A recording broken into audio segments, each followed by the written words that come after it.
Hello and welcome back to another Dare to Game video. Today we're playing Skull and Bones and we're doing another ship guide, and today it's going to be for the Brigantine, probably the most popular endgame ship currently available in Skull and Bones, at least at the time of recording this video. This one is one that specializes in speed and also looks pretty dope, so I'd say arguably it's probably my second favorite ship, even though it's possible I use it more often than any other ship in the game. So as confusing as that may be, it's a real good ship and you probably want to get your hands on it. So this is a total guide for this ship. We're going to go over the schematic location, the cost of that, then we'll go over the materials, how to get all of them and how many you need, then we'll go over the specific stats, strengths, weaknesses of the ship and like playstyle that's recommended, and I'll end with a specific weapons recommendation to fit into the specific perks and benefits of this ship. So let's just dive on in and start it off with the schematic. And so I'm just going to go ahead and assume that if you want this ship, you have already made your way to Telek Panjara, which is the second pirate den location. If you haven't, in relation to St. Anne, here is St. Anne, here is Telek Panjara. That's all I'm going to do.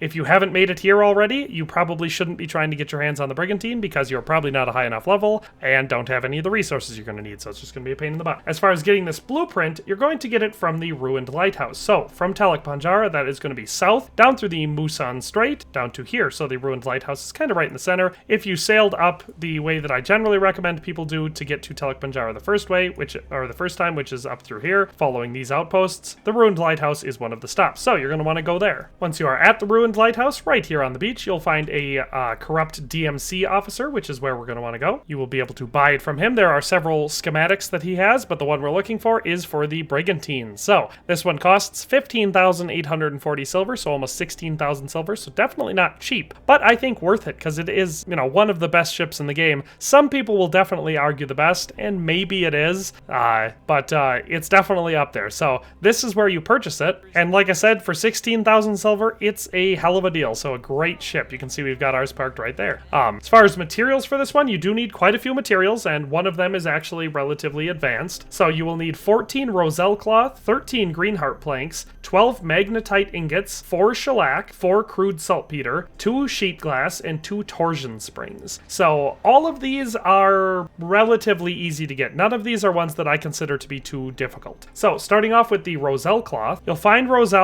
actually a lot of this stuff down here in the way southern end of the open sea. So you'll see these small islands. That's where we're going to be looking for a lot of these resources. So if you go down to this first one, which has a outpost on it called the Oubliette, here's where you can find some roselle, and you'll find some more around this area, but you can see it's this little icon that looks like this. You can find 2 of them right on this island. Well, actually more than 2. If you're circling this island, you'll find quite a few of these nodes. Otherwise, if we go up from there over towards the central basin, you'll find this little archipelago over here. You'll find a bunch of it in this area. So either on the island with the Oubliette or the island with Kokak Terapung.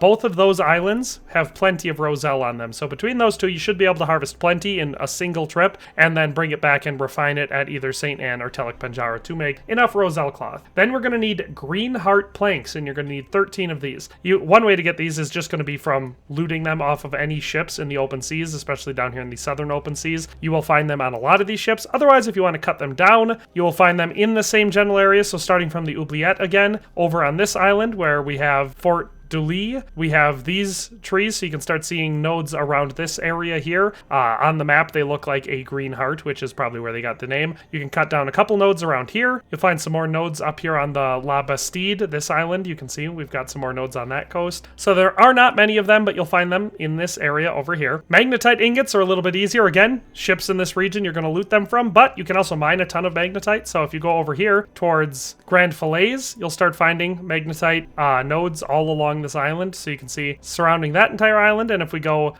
east of there, you'll find another little island, and even further east you'll find some more of them on the island with Dutchman's Camp. So again, zooming all the way out, that's these islands here. So this little region here, any land on here, you're likely to find magnetite nodes on the land. And that is it for rough materials. As far as shellac and crude saltpeter, we've covered these in a previous video, but just to recap, there are several settlements that you can either buy them from or plunder saltpeter to get it, and so those are Kenkur, Kodalama, Damai, and Sangdad. All of those, first of all, if you plunder them, you'll get plenty of shellac from just doing 1 or 2 settlements. But if you want to buy it, you can get 1 per trip. Otherwise, any ships in this area are somewhat likely to carry it, and any shipwrecks in this entire area are also somewhat likely to have it on them. So that's how you get shellac. Saltpeter's the same sort of way, except not so much over here. Definitely mostly just around this island you'll find it quite a bit. So any Dutch ships traveling along this coast in particular, you will find it. Otherwise, plundering those settlements where you get the shellac, you'll also oftentimes plunder crude saltpeter. So, that being said, best way to get it and fastest way is just to go after Dutch ships between Teluk Penjara and Zamrud. So, in this region. Sheet glass, it's better to move down to this region over here, kind of around the ruined lighthouse. So, I find quite a bit of it on Dutch ships right around this area. As far as I know, there isn't any one set place. I mean, you definitely loot it if you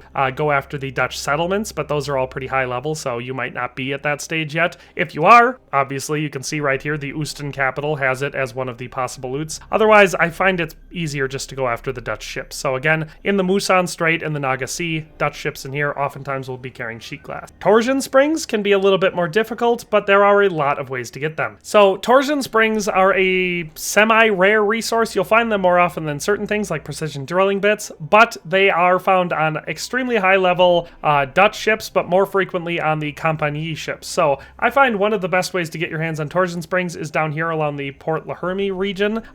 Any level 10 plus Compagnie ships are likely to carry them over here. Otherwise, you can find them as loot for different settlements. So the La Bastide capital settlement will have it as one of their loot options, as will the Fort de Lis. So like I said, you'll find them on a lot of Compagnie stuff. You don't have to go after the settlements. It's almost certainly going to be easier to go after ships in the area just because they're easier to take on than settlements. But if you want a set location, this is, both of those locations have it. Otherwise, a lot of your special events that pop up, so your trade routes, your legendary bounties, stuff like that, like the Opwelling. I mean, that one's a precision drilling bit, but there's like the, I think it's called the American Convoy or something like that runs along up past here somewhere. That one, I think you get torsion springs from. Like I said, high-level Compagnie ships in this area will oftentimes have them. Once you've gotten all those materials, you're going to be heading back to, either St. Anne or Teluk Penjara, but we're just going to go to Teluk Penjara. And once you get here, I'd be shocked if you haven't yet crafted a ship here and you're at the stage where you think you can make the Brigantine, but if you are at that stage, we're going to go down off the left side of the dock and into this little crafting region where you can find all the stores in Teluk Penjara. And the shipwright is the second one on the left. We're going to go up to him and we're going to craft the ship. And so the Brigantine is the 8th ship in the game. You can see that it's right here, the 3rd one on the bottom row. It is a medium class. It says a swift ship that is able to ram singular targets and cause flooding damage. The ship type is a DPS, so it's specialized in dealing damage and status effects. The DPS favors an aggressive playstyle. It has the Bullhorn perk, so that increases damage by ramming by 45% and reduces duration of torn sails effect by 80%. Applies flooded to an enemy ship upon ramming. So this one is excellent if you like ramming enemies, because it's the ship that deals more damage than any other in that effect. The base ship rank is 5, hull health is 40,000, brace strength is 8,000, the regular speed is 12 knots, and the trimming speed is 18 knots, making it by far the fastest ship in the game,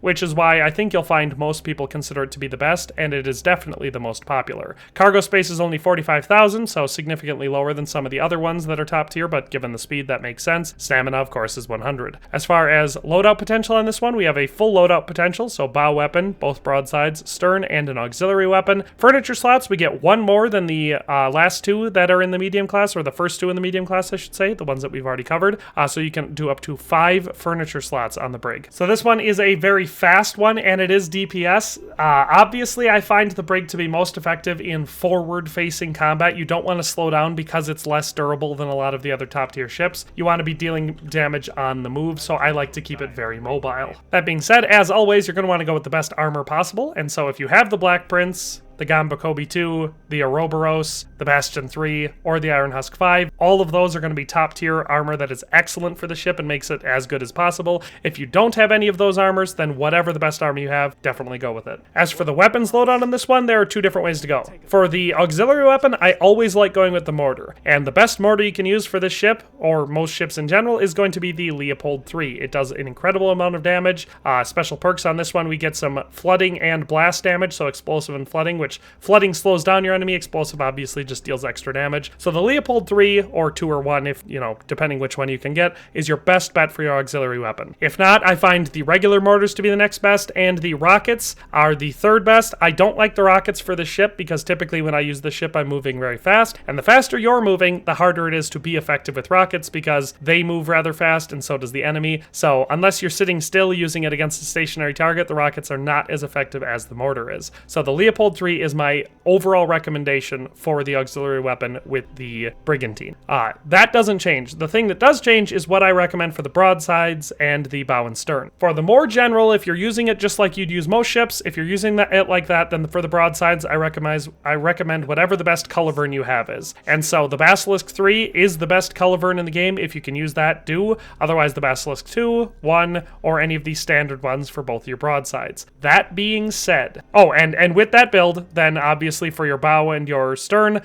whatever the best bombard you have is. The Dardanelles gun is an excellent option. The Mons Meg is an excellent option, and the Fire Bombard 3, all of those are going to be great. So any combination of those for your bow and stern weapons, no matter what, I recommend using with this ship. Like I said, if you're going general purpose, then I like having the Bombard for all of those. So again, to recap, mortar for your auxiliary, bombard for your bow and stern, and culliverne cannons for your broadsides. Now, if you want to play it a little bit more like I do and use it as a very, very mobile, high-speed striking weapon, then I do it entirely different.